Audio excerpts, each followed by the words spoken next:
My YouTube channel English with NK Bairagi. आज हम अंतिम जो पार्ट ऑफ स्पीच है, 8th पार्ट ऑफ स्पीच जो है, 8वां नंबर का जो पार्ट ऑफ स्पीच है, इंटरजेक्शन के बारे में चर्चा करेंगे। तो पहले हम ये अध्ययन कर चुके हैं कि सारे जो इंटरजेक्शन वो जो पार्ट ऑफ स्पीच है वो सारे वर्ड ही हैं, क्योंकि वर्डों को ही, शब्दों को ही उनके कार्य की दृष्टि से 8 भागों में बांटा गया है। उन भागों में बटे हुए शब्दों को ही पार्ट ऑफ स्पीच कहा जाता है।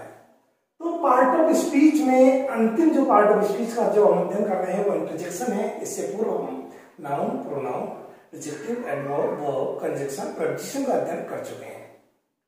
तो अब हम जानें कि इंटरजेक्शन जो है उसकी क्या डेफिनेशन होती है।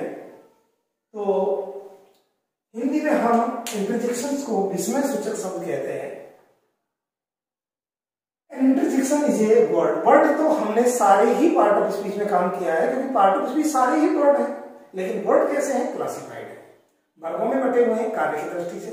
दूसरे शब्दों में कह सकते हैं interjection is a part of speech, या इज ए क्लासिफाइड वर्ड, या यूं कह सकते हैं is a word.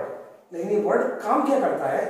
That is use, जो काम में लिया जाता है, काम में लिया जाता है, या हम शॉर्ट में भी लिख सकते थे दैट एक्सप्रेसेस, जो व्यक्त करता है, जो काम में लिया जाता है क्या करने के लिए? व्यक्त करने के लिए। क्या? Sudden feelings and emotion.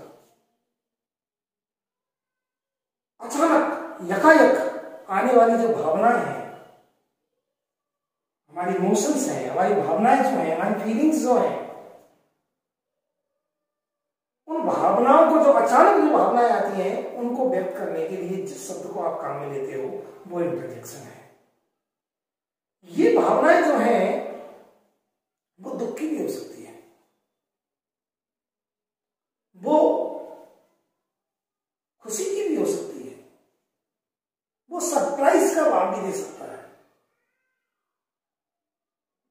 तो अचानक भावनाओं को प्रकट करने वाले शब्द को ही इंटरजेक्शन कहा जाता है। जैसे दुख के लिए हम, फॉर एग्जाम्पल, उदाहरण के लिए देखें, हम दुख के लिए हम अलास यूज करते हैं। इंटरजेक्शन जो है वो प्राय मार्क ऑफ एक्सक्लेमेशन, अर्थात विस्मयादिबोधक चिन्ह इनके पीछे लगा हुआ होता है। अलास है, आपने देखा होगा, खुशी के लिए अपन हर्रा यूज करते हैं।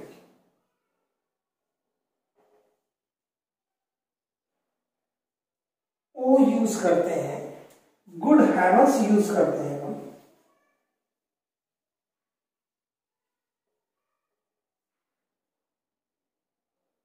ओ मेरे प्रभु, ये क्या हो गया? तो चाहे हिंदी हो चाहे अंग्रेजी भाषा हो, हम अचानक भाव की अभिव्यक्ति करने के लिए सडन एक्सप्रेशन, सडन मैंने feelings, sudden expression of feelings, feelings चाहे वो सुख की, दुख की हो, चाहे खुशी की हो। तो जो हमारी अचानक भावनाओं को प्रकट करता है, जो हमारे अचानक भावनाओं, ये और है कि इनका हम ये नहीं कह सकते कि इसकी मीनिंग यही होती है। इन्हें भाव के अनुसार आसानी से पहचान लगाया जाता है। दुख के समय में जो शब्द निकलेगा अचानक दुख की खबर को सुनकर, तो वो अपने आप ही उस शब्द से ही, वो शब्द जो है वो अपने अर्थ को अपने आप ही प्रकट कर देगा। उसको जिस तरीके से बोला जाएगा वो अपने अर्थ को अपने आप ही स्पष्ट कर देगा। तो इंटरजेक्शन जो है, यदि अपन कोई डिक्शनरी में अर्थ नहीं देखें तो वो एग्जैक्ट ना लिखकर उसका ये लग रहा है कि भाई इस स्थिति में ऐसा बोला जाता है, तो उसका मीनिंग लगाया गया है। लेकिन एक्चुअल में ये क्या है, परिस्थिति के अनुसार जब बोले जाते हैं तो उस परिस्थिति के अनुसार ये अपने आप अपने अर्थ को क्या कर देते हैं? स्पष्ट कर देते हैं।